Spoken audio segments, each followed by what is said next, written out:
Too expensive. That's the first reaction, according to ESPN. The Lakers are expected to give Austin Reaves a 4-year extension worth $185 million.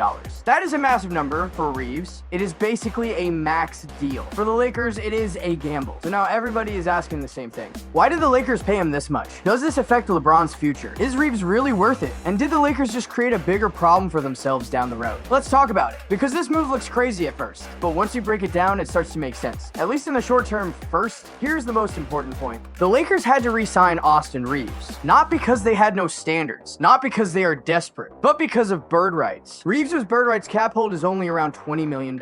That number is everything, because it means the Lakers can keep his cap hold low now, use their spending room this summer, and then pay him big afterward. That is the trick, that is the loophole. That is why this situation is so valuable. If the Lakers let him walk, yes, they could open more room, but then what? They would still need to replace him. And with that money, they are not finding another Austin Reaves. Not even close. So from a team building standpoint, this was not really optional. If Reaves is clearly better than a $20 million player, and he is, then you keep him. Simple as that. That is also why this contract does not really hurt the Lakers right away. Whether Reaves gets $30 million or $50 million, it does not change the basic logic of their summer spending. It does not really decide LeBron's future either. That part is separate. The bigger problem comes later. Because once the full salary starts hitting the books in future years, that is when things get ugly. That is when apron concerns show up. That is when flexibility disappears. That is when every move starts feeling like walking through wet cement. So the short-term answer is easy. The long-term answer is much scarier. Now let's get to the next question. How much is Austin Reaves actually worth? Some league analysts think a fair deal will be around 4 years and $140 million. Others think maybe 4 years and $155 million makes more sense. That sounds a lot cleaner, a lot safer, a lot easier to defend. So why are the Lakers paying even more? Because Reaves just had a huge offensive season.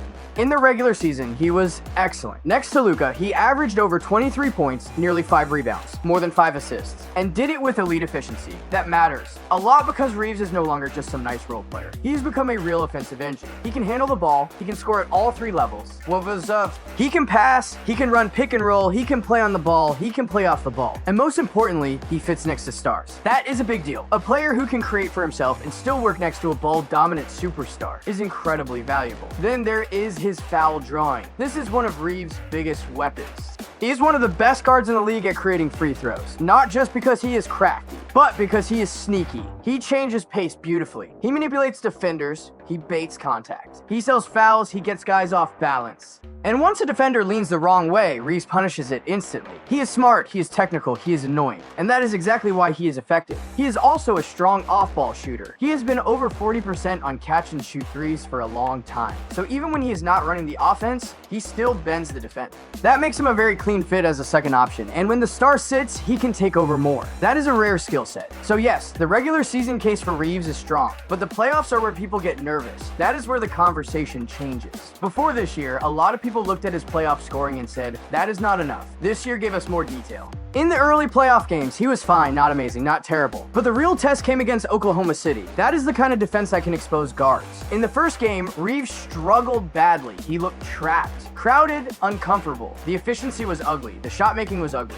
And it felt like the whole big money conversation might collapse right there. Then he responded. In the next game, he exploded for a playoff career high. He attacked better. He adjusted to the defense. He hit mid-range shots. He made tough threes. He got to the line. He looked much more composed. That bounce back mattered because it showed he could learn in real time. Then in the following game, he shifted into playmaking mode. He manipulated the defense. He created assists. He handled pressure better. He looked more settled. By the last game, he gave the Lakers points, rebounds, and assists, even with the turnovers. So no, he did not dominate Oklahoma City. But he also did not get erased, and that matters.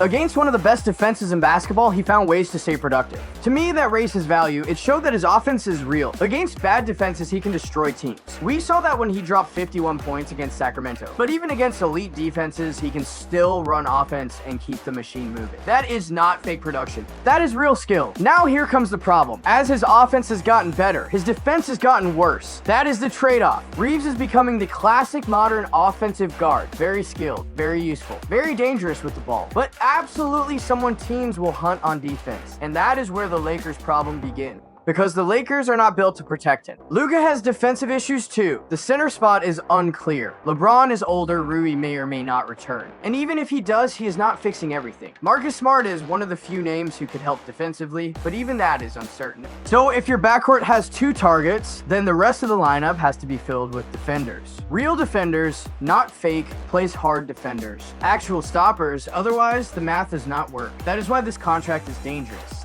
Because Reaves might be worth around $40 million in a better defensive environment. But on this Lakers roster, the margin for error is much smaller. That is why a deal around 4 years and $155 million would have felt more reasonable. Instead, the reported structure climbs upward and ends with a player option above $51 million. That is where it starts feeling like an overpay. At least for this team. So why did the Lakers still do it? Because the market is scary. Other teams were watching. According to reporting from Shams, Detroit could have been a real threat to offer him huge money. And even teams without room can sometimes make room. That is how the league works. Space appears fast, situations change fast, and Reaves is exactly the kind of player smart teams would chase, especially defensive teams. Put him next to Cade Cunningham in Detroit, for example, and suddenly the fit starts to look very interesting. So the Lakers chose security. They went big, they removed the risk. They made sure nobody could steal him. That is really what happened here. This was not some brilliant master plan. It was not a genius bargain either. It was a pressure move, a survival move. A we cannot afford to lose this guy move. In the short term, I understand it. In the long term, it could absolutely hurt them. And if you are Rob Pelinka, maybe that is good enough.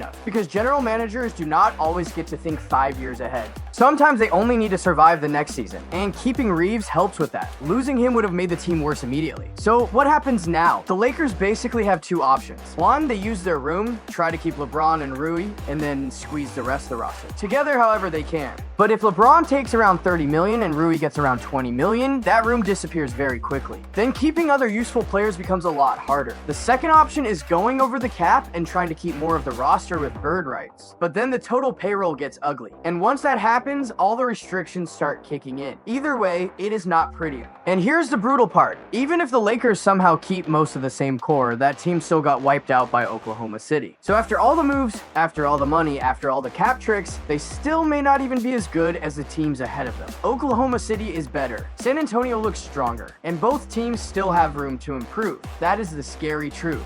The Lakers are spending big just to avoid falling backward, not necessarily to move forward. So is there a real solution? Maybe LeBron takes less money. But let's be honest, if LeBron is already around 30 million, that already feels like a discount. What do people want next? LeBron on a minimum deal. That is fantasy. So the most realistic outcome is this. The Lakers patch things together. They keep the basic shape of the team. They run it back more or less. And they hope it is enough. But if LeBron leaves, everything changes, then that money opens up. Then the whole roster structure changes. Then the Lakers can move in a completely different direction. The problem is, the best free agent they could replace him with might still be LeBron himself. That is the funny part. At this stage, it is not really about whether the Lakers want LeBron. Of course they do. The bigger question is whether LeBron still wants the Lakers, because if he wants out, teams around the league will line up for him immediately, especially if the price is not outrageous. But LeBron may also care more about legacy now. Maybe the biggest priority is finishing the final years of his career the right way. That decision changes everything. It changes the cap sheet. It changes the roster. It changes the Lakers' ceiling. So after all this talk about Austin Reaves,